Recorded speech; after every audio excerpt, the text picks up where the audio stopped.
Hello welcome back. ഇന്നൊരു അടിപൊളി ബിരിയാണി റെസിപ്പിയാണ്. എല്ലാവരും വീഡിയോ സേവ് ചെയ്ത് വെച്ചോ. അത്രയും ടേസ്റ്റുള്ള ബിരിയാണി റെസിപ്പിയാണ്. ഫിഷ് വെച്ചിട്ടാണ് ചെയ്തെടുക്കുന്നത് കേട്ടോ. ഞാനിവിടെ ചൂര മീനാണ് എടുത്തിട്ടുള്ളത്. ഇത് രണ്ട് ടൈപ്പിൽ വരുന്നുണ്ട്, ബ്ലാക്കും വരുന്നുണ്ട്, വൈറ്റും വരുന്നുണ്ട്. ഞാനിത് വൈറ്റാണ് എടുത്തിട്ടുള്ളത് കേട്ടോ. 1 കിലോ എടുത്തിട്ടുണ്ട്. കൂടുതലാന്ന് പറയും ഇതിന്, പിന്നെ വേറെ പേര് പറയുമെന്ന് അറിയില്ല, ഉണ്ടെങ്കിൽ കമൻ്റ് ആക്ക് കേട്ടോ. മീൻ ഫ്രൈ ചെയ്തെടുക്കാൻ വേണ്ടിയിട്ട് ഞാനൊരു മസാല തയ്യാറാക്കുന്നുണ്ട്. 2 ടേബിൾ സ്പൂൺ മുളക് പൊടി, 1 ടീസ്പൂൺ മഞ്ഞൾപ്പൊടി, 1 ടേബിൾ സ്പൂൺ വീതം പെരിഞ്ജീരകം, കുരുമുളകിൻ്റെ പൊടി, പിന്നെ ഒരു 4 അല്ലി വെളുത്തുള്ളി, ഒരു 6 അല്ലി ചുവന്നുള്ളി, 1 പീസ് ഇഞ്ചി, 2 തണ്ട് കറിവേപ്പില, പിന്നെ ഒരു വലിയ ലെമണിൻ്റെ ജ്യൂസ്. ഇത്രയും ചേർത്തിട്ട് നന്നായി പേസ്റ്റാക്കി എടുക്കുക. ആവശ്യമെങ്കിൽ കുറച്ച് വെള്ളം കൂടി ചേർത്തിട്ട് പേസ്റ്റാക്കി എടുക്കുക കേട്ടോ. എന്നിട്ട് അത് മീനിൽ നന്നായിട്ട് തന്നെ തേച്ച് പിടിപ്പിക്കുക. ഞാനിവിടെ കുറച്ച് ലൂസാക്കിയിട്ടാണ് എടുത്തിട്ടുള്ളത്, നന്നായി മസാല അതിൽ പിടിക്കാൻ വേണ്ടിയിട്ട്.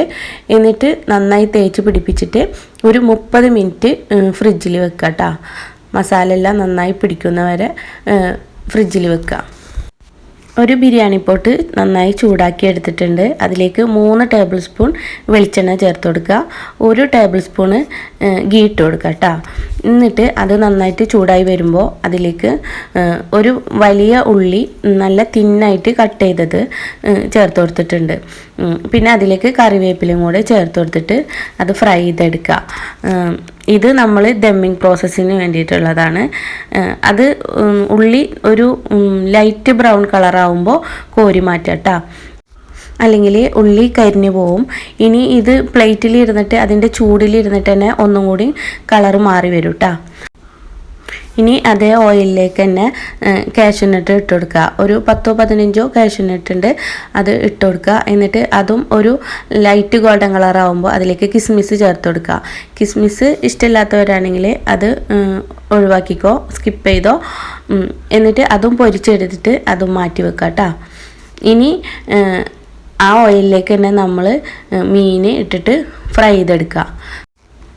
ഇതുപോലെ മീനെല്ലാം നിരത്തി വെച്ച് കൊടുക്കുക. എന്നിട്ട് ഒരു 3 മിനിറ്റ്, ഒരു സൈഡ് 3 മിനിറ്റ്, മറ്റേ സൈഡ് 3 മിനിറ്റ്, അങ്ങനെ മൊത്തം ഒരു 6 മിനിറ്റ് വേവിച്ചെടുത്താൽ മതി കേട്ടോ. അതും ഹൈ ഫ്ലെയിമിൽ ഇട്ട് കൊടുക്കരുത്, ലോ ഫ്ലെയിമിൽ ഇട്ടിട്ട് വേണം ഫ്രൈ ചെയ്തെടുക്കാൻ. പിന്നെ സാധാരണ നമ്മൾ ഫ്രൈ ചെയ്തെടുക്കുന്ന പോലെ നല്ല കുക്കാക്കി എടുക്കണ്ട, ഒരു 80% കുക്കാക്കി എടുത്താൽ മതി കേട്ടോ. എന്നിട്ട് അത് 2 ബാച്ചാക്കിയിട്ടാണ് ഞാൻ ഫ്രൈ ചെയ്തെടുത്തിട്ടുള്ളത്. അപ്പോൾ എല്ലാ മീനും ഫ്രൈ ചെയ്തെടുക്കുക. എന്നിട്ട് ആ ഓയിലിലേക്ക് തന്നെ നമ്മൾ ഒരു 4 ഉള്ളി കട്ട് ചെയ്തെടുത്തിട്ടുണ്ട്, 4 വലിയ ഉള്ളി കട്ട് ചെയ്തെടുത്തിട്ടുണ്ട്, അത് ചേർത്ത് കൊടുക്കുക. പിന്നെ ഇതിൽ എനിക്ക് ഈ ഓയിൽ തന്നെ മതി. ഇനി ഇതിൽ ഓയിൽ കുറവുണ്ടെങ്കിൽ കുറച്ചും കൂടി ഗീയോ ഓയിലോ എന്തെങ്കിലും ചേർത്ത് കൊടുക്കുക. എന്നിട്ട് നന്നായിട്ട് വഴറ്റി കൊടുക്കുക.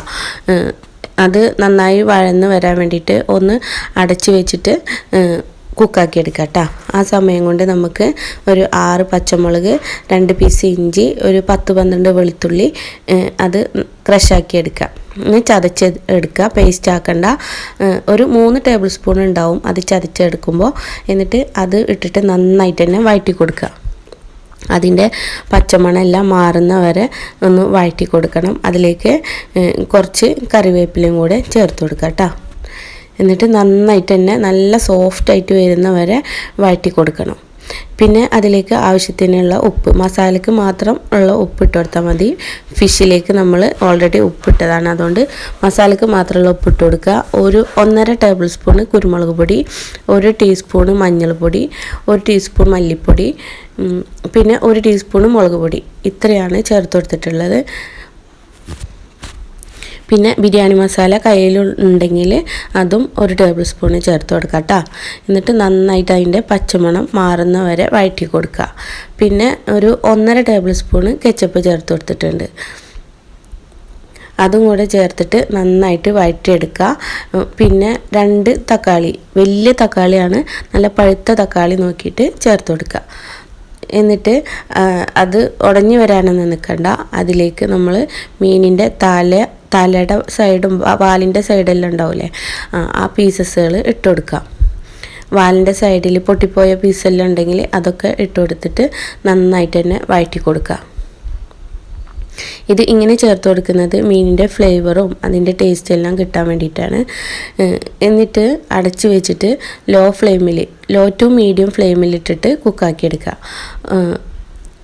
അത് കുക്കായി വരുമ്പോൾ അതിലേക്ക് ഒരു വലിയ ലെമണിൻ്റെ ജ്യൂസ് ചേർത്ത് കൊടുക്കുക. പിന്നെ 1 table spoon garam masala powder ചേർത്ത് കൊടുത്തിട്ടുണ്ട്. ഇതിലേക്ക് മല്ലിച്ചപ്പ് പുതിനച്ചപ്പ് എല്ലാം ചേർത്ത് കൊടുത്തിട്ടുണ്ട്. വീഡിയോ സ്കിപ്പായിപ്പോയി. പിന്നെ മീൻ ഹാഫ് കുക്കാവുമ്പോൾ നമ്മൾ ഇട്ട് കൊടുത്തിട്ടില്ലേ, വാലിൻ്റെ തലയുടെ എല്ലാം സൈഡ് ഇട്ട് കൊടുത്തിട്ടില്ലേ, അത് ഹാഫ് കുക്കാവുമ്പോൾ നമ്മൾ ഈ പൊരിച്ച് വെച്ചിട്ടുള്ള ഫിഷ് ഉണ്ടല്ലോ അത് മുകളിലായിട്ട് ഇങ്ങനെ നിരത്തി വെച്ച് കൊടുക്കാം കേട്ടോ. ഇങ്ങനെ നിരത്തി വെച്ച് കൊടുക്കുന്നത് എന്താണെന്ന് വെച്ചാൽ ഇത് നമ്മൾ എടുക്കും, ഇതിലേക്ക് ഈ മീനിലേക്ക് മസാലേൻ്റെ ഫ്ലേവർ കിട്ടാൻ വേണ്ടിയിട്ടാണ് അതങ്ങനെ വെച്ച് കൊടുത്തിട്ടുള്ളത്. അത് ലോ ഫ്ലെയിമിലിട്ടിട്ട് ഒരു 5 മിനിറ്റ് അടച്ച് വെച്ച് വേവിക്കുക കേട്ടോ. എന്നിട്ട് ഫ്ലെയിം ഓഫാക്കിക്കോ. ഞാനിനി റൈസാണ് ഉണ്ടാക്കിയെടുക്കുന്നത്. ഞാൻ ഗീ റൈസ് ആക്കിയിട്ടാണ് എടുക്കുന്നത്. നിങ്ങൾ ലോങ് റൈസാണ് എടുക്കുന്നതെങ്കിൽ കുറേ വെള്ളത്തിൽ അത് വേവിച്ചിട്ട് ഊറ്റി വെച്ചിട്ട് അങ്ങനെ എടുക്കാം കേട്ടോ. ഞാൻ കൈമ റൈസ് ആയതുകൊണ്ടാണ് നെയ്ച്ചോറാക്കി വെക്കുന്നത്. അതിന് വേണ്ടിയിട്ട് നെയ്ച്ചോറ് ഉണ്ടാക്കാൻ ഇപ്പോൾ എല്ലാവർക്കും അറിയുന്നത് തന്നെയാണ്. ഞാനൊരു ബിരിയാണി പോട്ടിലേക്ക് 1 ടേബിൾ സ്പൂൺ ഗീ ഇട്ട് കൊടുത്തിട്ടുണ്ട്. 2 ടേബിൾ സ്പൂൺ വെളിച്ചെണ്ണ, അതുപോലെ തന്നെ ഓൾ സ്പൈസസ് 2 ബേ ലീഫ്, ഒരു 4 ഗ്രാമ്പു, 3 ഏലക്കായി, പിന്നെ 1 പീസ് പട്ട, പിന്നെ പെരിഞ്ജീരകം വേണമെങ്കിൽ അത് ചേർത്ത് കൊടുത്തിട്ട് പൊട്ടിച്ചെടുക്കട്ടോ.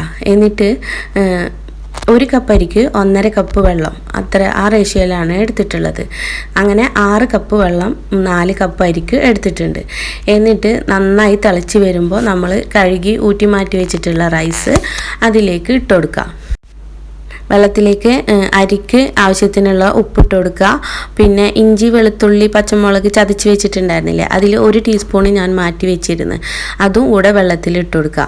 എന്നിട്ട് നന്നായി തിളച്ച് വരുമ്പോൾ അതിലേക്ക് കഴുകി ഊറ്റി മാറ്റി വെച്ചിട്ടുള്ള അരി ഇട്ട് കൊടുക്കുക. പിന്നെ അരി ഒട്ടിപ്പിടിക്കാണ്ടിരിക്കാൻ വേണ്ടിയിട്ട് 1 ടീസ്പൂണ് നെയ്യും കൂടെ ചേർത്ത് കൊടുത്തിട്ടുണ്ട്. എന്നിട്ട് ഒരു 80% വേവിച്ചെടുക്കുക കേട്ടോ. അപ്പോൾ അരി ലോ ഫ്ലെയിമിലിട്ടിട്ട് ഒരു 30 മിനിറ്റ് വേവിച്ചെടുത്താൽ മതി. അപ്പോൾ റൈസ് റെഡി ആയിട്ടുണ്ടാവും. പിന്നെ നമ്മൾ മസാലയിൽ ഇട്ട് കൊടുത്തിട്ടില്ലേ, ഫ്രൈ ചെയ്ത് വെച്ച മീനെല്ലാം ഇട്ട് കൊടുത്തിട്ടില്ലേ മസാലയുടെ ഫ്ലേവർ കിട്ടാൻ വേണ്ടിയിട്ട്, അതെല്ലാം നമ്മൾ വേറെ മാറ്റി വെക്കുക കേട്ടോ. എടുത്തിട്ട് ഇതിലിട്ട് കൊടുത്താൽ എല്ലാം പൊട്ടിപ്പോവും. അപ്പോൾ അതുകൊണ്ട് അതൊക്കെ എടുത്ത് മാറ്റി വെക്കുക. പിന്നെ ഒരു 3 ടേബിൾ സ്പൂൺ മസാല നമ്മൾ എടുത്ത് വെക്കുന്നുണ്ട് അതിൽ നിന്ന് കേട്ടോ. അതെന്തിനാന്ന് ഞാൻ പറഞ്ഞുതരാം. ഇനി ദമ്മിങ് പ്രോസസ്സിലേക്ക് പോവാം. മസാലയുടെ മുകളിലായിട്ട് പകുതി റൈസ് ഇട്ട് കൊടുക്കുക. എന്നിട്ട് അതിൻ്റെ മുകളിൽ അതൊന്ന് ലെവൽ ചെയ്തിട്ട് അതിൻ്റെ മുകളിലായിട്ട് ഗരം മസാല സ്പ്രിങ്കിൾ ചെയ്ത് കൊടുക്കുക. പിന്നെ ഗീ ഇട്ട് കൊടുക്കുക. ഗീ ഓരോരുത്തരെ ഇഷ്ടത്തിനനുസരിച്ച് കൂട്ടിയും കുറച്ചൊക്കെ ഇട്ട് കൊടുക്കുക കേട്ടോ. കൂടുതൽ ഇട്ട് കൊടുത്താൽ അത്രയും ടേസ്റ്റ് ഉണ്ടാവും. നെയ്യിൽ ഫുള്ളായിട്ട് നെയ്യിലാണ് ബിരിയാണി വെക്കുന്നത് വെച്ചാൽ അടിപൊളി ടേസ്റ്റാണ്. നമ്മൾ പിന്നെ വെളിച്ചെണ്ണ കൂടെ ചേർത്ത് കൊടുക്കുന്നുണ്ട്. എന്നിട്ട് അതിൻ്റെ മുകളിലായിട്ട് നമ്മൾ പൊരിച്ച് വെച്ചിട്ടുള്ള ഉള്ളി, കാഷ്യൂനട്ട്, കിസ്മിസ് എല്ലാം ഇല്ലേ, അതെല്ലാം ഇട്ട് കൊടുക്കുക. പിന്നെ അതിൻ്റെ മുകളിൽ മല്ലിച്ചപ്പ്, പുതിനച്ചപ്പ് ഇട്ട് കൊടുക്കുക. ഇനി നമ്മൾ മാറ്റി വെച്ചിട്ടുള്ള മസാല 3 ടേബിൾ സ്പൂൺ ഇല്ലേ, അതും കൂടെ ചേർത്ത് കൊടുക്കുക കേട്ടോ. അപ്പോൾ ഈ ചോറിലേക്ക് മസാലയുടെ ഫ്ലേവർ നന്നായിട്ട് തന്നെ ഉണ്ടാവും. അതും കൂടെ ചേർത്ത് കൊടുത്തിട്ട് ബാക്കിയുള്ള പകുതി റൈസ് ഫുള്ളായിട്ട് ഇതിൻ്റെ മുകളിലേക്ക് ഇട്ട് കൊടുക്കുക. ഞാൻ 2 ലെയറായിട്ടാണ് ചെയ്തെടുക്കുന്നത് കേട്ടോ. ഈ സമയത്തൊക്കെ നമുക്ക് മഞ്ഞൾപ്പൊടി വെള്ളത്തിലോ അല്ലെങ്കിൽ റോസ് വാട്ടറിലോ പാലിലോ കലക്കിയിട്ട് ഇതിൽ റൈസിൻ്റെ മുകളിൽ ഒഴിച്ചു കൊടുക്കട്ടെ. ഞാനത് ചെയ്യുന്നില്ല. ഞാൻ അതിനാണ് മഞ്ഞൾപ്പൊടി കൂടുതൽ മസാലയിൽ ചേർത്ത് കൊടുത്തിട്ടുള്ളത്. അപ്പോൾ ആ മഞ്ഞ കളറ് റൈസിന് കിട്ടും. എന്നിട്ട് പിന്നെയും ആദ്യത്തെ അതേ പ്രോസസ്സ് തന്നെ ചെയ്തെടുക്കുക. ഗരം മസാല ഇട്ട് കൊടുക്കുക, ഗീ ഇട്ട് കൊടുക്കുക, പൊരിച്ച് വെച്ചിട്ടുള്ള ഉള്ളി, കാഷ്യൂനട്ട് എല്ലാം ഇട്ട് കൊടുക്കുക. എന്നിട്ട് അതിൻ്റെ മുകളിലായിട്ടാണ് നമ്മൾ ഫ്രൈ ചെയ്തിട്ട് മസാലയിൽ ഇട്ട് കൊടുത്തിട്ടുണ്ടായിരുന്നില്ലേ ഫ്ലേവറെല്ലാം വരാൻ വേണ്ടിയിട്ട് ഫിഷ്, അത് ചേർത്ത് കൊടുക്കുക. അതിങ്ങനെ നിരത്തി വെച്ച് കൊടുക്കുക. ഇത് മസാലയിൽ ഇട്ട് കൊടുത്താലും കുഴപ്പമില്ല. ഞാനിപ്പോൾ ഫോട്ടോയ്ക്ക് ഒരു ഭംഗി കിട്ടാൻ വേണ്ടിയിട്ട് അങ്ങനെ വെച്ച് കൊടുത്തതാണ്. പിന്നെ മീൻ പൊട്ടിപ്പോവുകയില്ല മേലെ വെച്ച് കൊടുത്താൽ. ഇനി ലിഡ് വെച്ചിട്ട് ക്ലോസ് ചെയ്യുക. നിങ്ങളുടെ കയ്യിൽ അലുമിനിയം ഫോയിൽ ഉണ്ടെങ്കിൽ അത് വെച്ചിട്ടൊന്ന് കവർ ചെയ്തെടുത്തോട്ടോ. എന്നിട്ട് ഒരു ദോശത്തവ നന്നായിട്ട് തന്നെ ചൂടാക്കിയെടുക്കുക. അതിന് മുകളിലായിട്ടാണ് നമ്മൾ ദം ചെയ്യാൻ വെക്കേണ്ടത്. ലോ ടു മീഡിയം ഫ്ലെയിമിൽ, ലോയിൻ്റെ മീഡിയത്തിൻ്റെ ഇടയിലുള്ള ഫ്ലെയിമിലാണ് വെക്കേണ്ടത് കേട്ടോ. അതല്ലെങ്കിൽ പെട്ടെന്ന് തന്നെ ഹൈ ഫ്ലെയിമിലൊക്കെ വെച്ചാൽ കരിഞ്ഞു പോവും. അപ്പോൾ ലോ ടു മീഡിയം ഫ്ലെയിമിൽ വെച്ചിട്ട് ഒരു 30 മിനിറ്റ് ദം ചെയ്തെടുത്താൽ നമ്മളെ അടിപൊളി ബിരിയാണി റെഡി ആയിട്ടുണ്ട് കേട്ടോ. അപ്പോൾ ഇതാ നന്നായിട്ട് തന്നെ ദമ്മായിട്ട് വന്നിട്ടുണ്ട്. ആവിയെല്ലാം നന്നായിട്ട് തന്നെ പുറത്തേക്ക് വന്നിട്ടുണ്ട്. ഇനി മുകളിലുള്ള മീനെല്ലാം മാറ്റിയെടുക്കുക. എന്നിട്ട് നന്നായിട്ട് തന്നെ മിക്സ് ചെയ്ത് കൊടുക്കുക കേട്ടോ. റൈസൊന്നും പൊട്ടിപ്പോവാണ്ട് നന്നായിട്ട് മിക്സ് ചെയ്തെടുക്കുക. ആ നെയ്യിൻ്റെ ഫ്ലേവറും മസാലേൻ്റെ ആ ടേസ്റ്റും ഒക്കെ കൂടിയായിട്ട് നല്ല ടേസ്റ്റുള്ള ഒരു ഫിഷ് ബിരിയാണിയാണ്. എല്ലാവരും ട്രൈ ചെയ്ത് നോക്കിക്കോ. ട്രൈ ചെയ്ത് നോക്കിയിട്ട് ഫീഡ്ബാക്ക് അറിയിക്കുക കേട്ടോ. എല്ലാവരും കമൻ്റ് ആക്കുക, ലൈക്ക് ചെയ്യുക, ഷെയർ ചെയ്യുക. വീഡിയോ ഇഷ്ടപ്പെട്ട എല്ലാവരും റിലേറ്റീവ്സിനും ഫ്രണ്ട്സിനും എല്ലാം ഷെയർ ചെയ്ത് കൊടുക്കുക. പിന്നെ സബ്സ്ക്രൈബ് ചെയ്ത് കാണാത്തവരാണെങ്കിൽ ഒന്ന് സബ്സ്ക്രൈബ് ചെയ്ത് സപ്പോർട്ട് ചെയ്യണം കേട്ടോ. ഇൻഷാ അല്ലാ ഇനിയും പുതിയ പുതിയ റെസിപ്പീസ് ആയിട്ട് വരാം. Thank you. ബൈ.